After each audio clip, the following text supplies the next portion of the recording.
Hello friends, welcome back to my channel Priyanka's physics classes. I hope आप सब लोग ठीक होंगे। तो आज का जो हमारा न्यू टॉपिक है दैट इज ऑन टॉर्क और I can say couple which is acting on an electric dipole in an uniform electric field. ठीक है, टॉर्क जो एक्ट कर रहा है किस पर?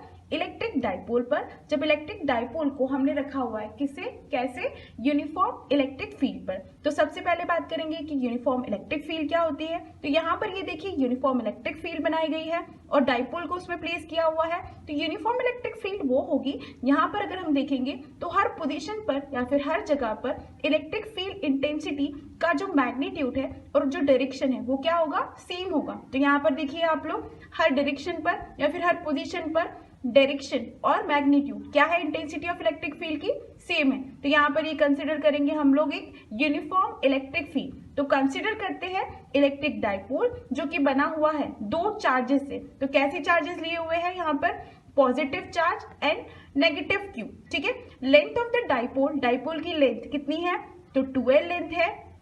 The dipole is placed in an uniform electric field. Dipole को कैसे रखा हुआ है? तो यूनिफॉर्म इलेक्ट्रिक फील्ड पर रखा हुआ है जिसकी इंटेंसिटी कितनी है? E है। ठीक है, such that it is making an angle theta with the direction of electric field. यहाँ पर ये जो इलेक्ट्रिक डाइपोल है उसे कैसे रखा हुआ है कि ये बना रहा है, क्या बना रहा है? Theta angle. यहाँ पर देखिए इसे इंक्लाइंड वे में रखा हुआ है, इसे सीधा ना रखकर इसे इंक्लाइंड वे में रखा हुआ है and such that it is making an angle. कितना एंगल बना रहा है? थीटा एंगल बना रहा है। किसके साथ में? तो इलेक्ट्रिक फील्ड की साइड पे। ठीक है, तो यहाँ पर हम लोग देखेंगे कि as a result a couple of force, मतलब इसके कारण क्या होगा? कपल ऑफ फोर्स लगेगा। तो कैसा फोर्स लगेगा? यहाँ पर अगर हम देखेंगे इस पॉजिटिव क्यू चार्ज की अगर मैं बात करूंगी तो इस पॉजिटिव क्यू चार्ज पर कैसा फोर्स लगेगा? इस पॉजिटिव क्यू चार्ज पर फोर्स लगेगा along the direction of electric field. यहाँ पर है ना, यहाँ पर इसकी जो फोर्स की बात करेंगे तो फोर्स हो जाएगा प्लस क्यू ई हो जाएगा। क्यों? क्योंकि यहाँ पर जो इंटेंसिटी ऑफ इलेक्ट्रिक फील्ड है इसकी डायरेक्शन कहाँ से कहाँ तक है? प्लस से माइनस तक। तो यहाँ पर ये जो फोर्स है इस पर कैसा लगेगा? In the direction of electric field लगेगा। और अगर मैं इस नेगेटिव चार्ज की बात करती हूँ तो इस नेगेटिव चार्ज पर जो फोर्स लगेगा वो कैसा फोर्स लगेगा? That will be in opposite direction. That will be in opposite direction. किसके अपोजिट डायरेक्शन पर लगेगा? तो opposite direction to the electric field. यहाँ पर आप लोग देखेंगे कि इलेक्ट्रिक फील्ड की जो डायरेक्शन है that is from positive to negative. पर यहाँ पर ये जो क्यू चार्ज है, माइनस क्यू चार्ज है, इस पर कैसा फोर्स लगेगा? इस पर अपोजिट फोर्स लगेगा of the direction of electric field. ठीक है, तो यहाँ पर हम लोग देखेंगे, यहाँ पर हम एक और पॉइंट नोट करेंगे, बहुत ही important point, that is these two forces are equal in magnitude. अगर इन दोनों फोर्स की बात करेंगे हम लोग, इन दोनों फोर्स की बात करेंगे तो दोनों फोर्सेस की वैल्यू मैग्नीट्यूड क्या है? इक्वल है। यहाँ पर अगर इस फोर्स की बात करेंगे तो इस फोर्स की वैल्यू क्या हो जाएगी? Minus Q E. ठीक है, माइनस क्यू ई वैल्यू हो जाएगी। दोनों की वैल्यू मैग्नीट्यूड क्या है? सेम है, but they are in opposite direction. पर दोनों कैसे है? अपोजिट दिशा में है, अपोजिट डायरेक्शन में है। ठीक है, therefore net force on dipole will be, net force अगर हम लिखते हैं कि एफ नेट की वैल्यू कितनी होती है, नेट फोर्स की वैल्यू कितनी होती है, तो वो तो क्या हो जाएगी? प्लस क्यू ई से माइनस क्यू ई क्या कर देगा? एक दूसरे को कैंसिल कर देगा और नेट फोर्स की वैल्यू हो जाएगी यहाँ पर 0। तो यहाँ पर हम लोग देखेंगे कि no translation force act on the dipole, कि ट्रांसलेशन फोर्स तो इस पर एक्ट करता ही नहीं है। क्यों एक्ट नहीं करता है? क्योंकि एफ नेट की वैल्यू कितनी हो जाती है? 0 हो जाती है। इस वजह से ट्रांसलेशन फोर्स डाइपोल पर एक्ट नहीं करता। पर the two forces opposite in direction apply a moment of couple. अब क्या होता है कि यहाँ पर हम लोग देखेंगे कि जो दो फोर्सेस है कैसे है? अपोजिट है डायरेक्शन पर। तो ये क्या करेंगे? ये अप्लाई करेंगे, क्या अप्लाई करेंगे? A moment of couple apply करेंगे। A moment of couple apply करेंगे मतलब ये इसे घुमाने की कोशिश करेंगे, रोटेट करने की कोशिश करेंगे। किसे रोटेट करने की कोशिश करेंगे? तो ये इस इलेक्ट्रिक डाइपोल को रोटेट करने की कोशिश करेंगे। और रोटेट करने के लिए ये क्या करेंगे? This couple tries to bring the dipole parallel to the field. क्या करेगा कि यहाँ पर ये जो कपल लगेगा, ये जो कपल लगेगा ये क्या करने की कोशिश करेगा? टॉर्क क्या करने की कोशिश करेगा? इस डाइपोल को पैरेलल लाने की कोशिश करेगा। किसके पैरेलल लाने की कोशिश करेगा? तो ये फील्ड के पैरेलल लाने की कोशिश करेगा। ठीक है, आगे बढ़ते हैं। This amount of couple is called as restoring couple. यहाँ पर ये जो कपल लग रहा है, अमाउंट जो कपल लग रहा है, वो क्या कहलाएगा? तो रीस्टोरिंग कपल कहलाएगा। आगे बढ़ते हैं, और इसी रीस्टोरिंग कपल को क्या कहा जाता है? टॉर्क, जो कि हम आज इस डेरिवेशन पर पढ़ेंगे।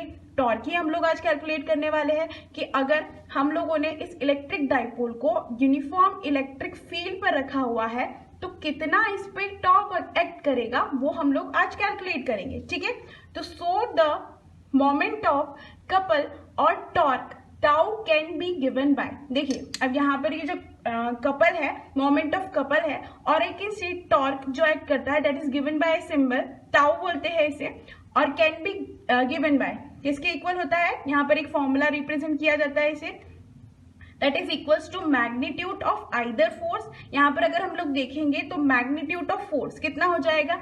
F इक्वल्स टू कितना होता है? Q E होता है। क्यों होता है? क्योंकि हम लोग पढ़ चुके हैं पहले ही वीडियो में। अगर आप लोगों ने पिछला वीडियो नहीं देखा हो तो यहाँ पर इंटेंसिटी ऑफ इलेक्ट्रिक फील्ड का जो डेरिवेशन है वो वाला वीडियो जरूर जाके देखें कि इंटेंसिटी ऑफ इलेक्ट्रिक फील्ड किसके इक्वल होता है? F डिवाइडेड बाय Q के इक्वल होता है। तो यहाँ पर फोर्स किसके इक्वल हो जाएगा? Q मल्टीप्लाई बाय E के इक्वल हो जाएगा। फोर्स हो जाएगा Q मल्टीप्लाई बाय E के इक्वल हो जाएगा। तो यहाँ पर हमें क्या लेना है? किसी भी एक फोर्स का मैग्नीट्यूड लेना है। तो यहाँ पर देखिए दोनों फोर्स के मैग्नीट्यूड तो क्या है? सेम है। तो हम किसी भी फोर्स का मैग्नीट्यूड ले सकते हैं, जो कि कितना हो जाएगा? टाउ किसके इक्वल लिखेंगे हम लोग लिखेंगे Q मल्टीप्लाई बाय E के इक्वल लिखेंगे। ठीक है, यहाँ पर Q मल्टीप्लाई बाय E के इक्वल लिखेंगे। आगे बढ़ते हैं, multiply by perpendicular distance between the lines of action of force. क्या हो जाएगा? तो यहाँ पर ये जो डेफिनेशन है that is perpendicular distance between the lines of action of force. आइए चलते हैं अगेन डायग्राम पर। तो यहाँ पर इसका ड्रॉ करते हैं, एक्सटेंड करते हैं इसका, ये वाले चार्ज का लाइन ऑफ फोर्स आगे बढ़ाते हैं, और ये वाले चार्ज का जो लाइन ऑफ फोर्स है that will be, and draw करते हैं इन दोनों के बीच का परपेंडिकुलर डिस्टेंस। तो यहाँ पर ये हो जाएगा परपेंडिकुलर डिस्टेंस किसका? Between the lines of action of force. ठीक है, इसे लेट कर लेते हैं हम लोग कि यहाँ पर ये जो लाइन ऑफ फोर्स है ये किसके इक्वल है? तो यहाँ पर ये लाइन ऑफ फोर्स हम नेम कर देते हैं इसे A, C and this is B।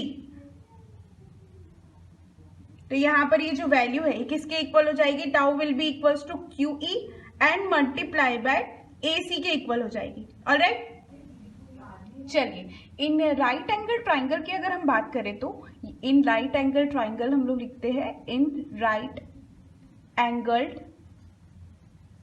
Triangle हम कंसिडर करेंगे ABC। ABC ट्राइंगल में हम लोग देखेंगे कि साइन ऑफ थीटा की जो वैल्यू है, देखिए ये वाला एंगल थीटा है तो ये वाला एंगल भी क्या हो जाएगा? थीटा हो जाएगा। और यहाँ पर अगर हम sine of angle of theta लेंगे तो किसके इक्वल होता है? परपेंडिकुलर अपॉन हाइपोटेनस के इक्वल होता है। ठीक है, हम लोग लिखेंगे sine theta is equals to perpendicular कितना है? AC को डिवाइड करेंगे हम लोग किससे? हाइपोटेनस से। तो हाइपोटेनस कितना है यहाँ पर? AB।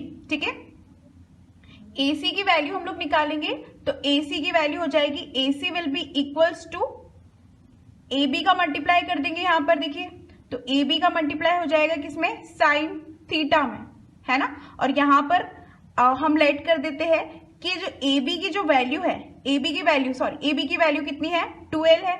हम लोग यहाँ पर लिख देंगे 2L, और साइन थीटा की वैल्यू, साइन थीटा लिख देंगे एज इट इज। ठीक है, अब क्या करेंगे? इसे हम इक्वेशन 1 पुट कर देते हैं। तो यहां पर हम पुट करेंगे, putting the value in equation 1। ठीक है, इक्वेशन 1 में हम लोग वैल्यूज पुट करेंगे तो कितनी हो जाएगी? यहाँ पर ये जो टाउ है ये किसके इक्वल हो जाएगा? Tau will be equals to QE as it is हो जाएगा, QE एज इट इज हो जाएगा। और AC की वैल्यू हम लोग यहाँ से पुट करेंगे तो AC is equals to multiply by 2L sine theta, है ना। यहाँ पर कितना हो जाएगी वैल्यू? 2L साइन थीटा की इक्वल हो जाएगी। और यहाँ पर हम लोग इक्वल्स टू में लिखेंगे 2QL E साइन थीटा, है ना। यहाँ पर वैल्यू हो जाएगी 2QL E साइन थीटा। अब देखिए यहाँ पर एक टर्म आती है that is electric dipole moment, and that electric dipole moment is represented by P symbol, और वो पी इक्वल्स टू होता है 2ql के। ठीक है, तो यहाँ पर हमें जो 2ql मिल रहा है ना, इसे हम क्या लिख सकते हैं, p लिख सकते हैं, तो बिल्कुल लिख सकते हैं। तो यहाँ पर हम लोग टाउ की वैल्यू लिखेंगे, 2ql की जगह पर हम लोग p लिखेंगे, तो वैल्यू हो जाएगी p multiply by e and sine theta. ठीक है, यहाँ पर वैल्यू हो जाएगी p साइन थीटा, और इसे ही हम लोग वेक्टर फॉर्म में अगर लिखेंगे तो हो जाएगी value in vector form. Vector form में हम लोग वैल्यू देखेंगे तो हो जाएगी, वेक्टर लगाएंगे यहां पर और हो जाएगी value p vector multiply by e vector. ठीक है, यहां पर ये जो टाउ की जो डायरेक्शन है किसकी, डाइपोल मोमेंट का पर जो टॉर्क एक्ट कर रहा है उसकी जो डायरेक्शन होती है वो किससे दी जाती है, तो राइट हैंड स्क्रू रूल से दी जा सकती है। और यहाँ पर जो डायरेक्शन है वो किसके परपेंडिकुलर है, to the plane containing P and E के परपेंडिकुलर है। ठीक है, अगर हमें टाउ की डायरेक्शन कैलकुलेट करनी है तो P और E के परपेंडिकुलर हो जाएगी। यहाँ पर हम कुछ केस, इंपॉर्टेंट केस कंसिडर करेंगे, दैट इज फर्स्ट केस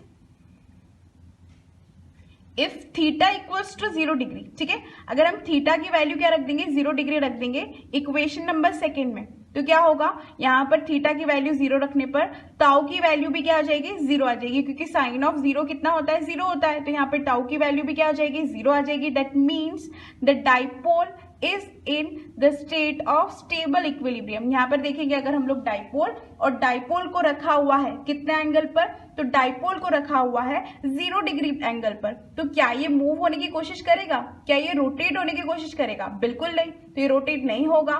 तो इस कंडीशन को कहा जाता है स्टेबल कंडीशन। ऑलराइट, और दूसरा केस कंसिडर करते हैं हम लोग, second case, if theta equals to 90 degree, है ना, 90 डिग्री पर टाउ की जो वैल्यू हो जाएगी, यहां पर वैल्यूज पुट करेंगे पीई साइन 90। ठीक है, तो यहां पर ये जो वैल्यू हो जाएगी that will be maximum. Alright, maximum value हो जाएगी।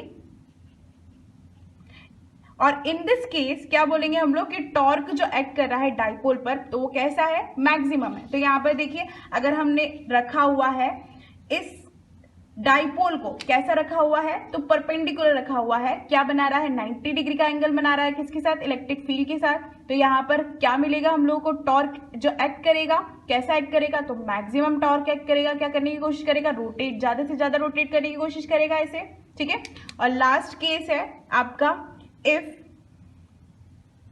थीटा इक्वल्स टू कितना है, theta equals to 180 degree, 180 degree में भी क्या होगा, टाउ की वैल्यू हो जाएगी 0, but this is the dipole which is in the state of unstable equilibrium. ठीक है, यहाँ पर 3 इंपॉर्टेंट केस हम लोगों ने कंसिडर किए हैं। तो आज का वीडियो यहीं पर फिनिश होता है। I hope you all like my video, और please do like, share and subscribe my channel. और कुछ भी अगर प्रॉब्लम आए, डाउट आए, तो do comment in my section. मिलते हैं अगले वीडियो में नेक्स्ट वीडियो के साथ। ठीक है, थैंक यू।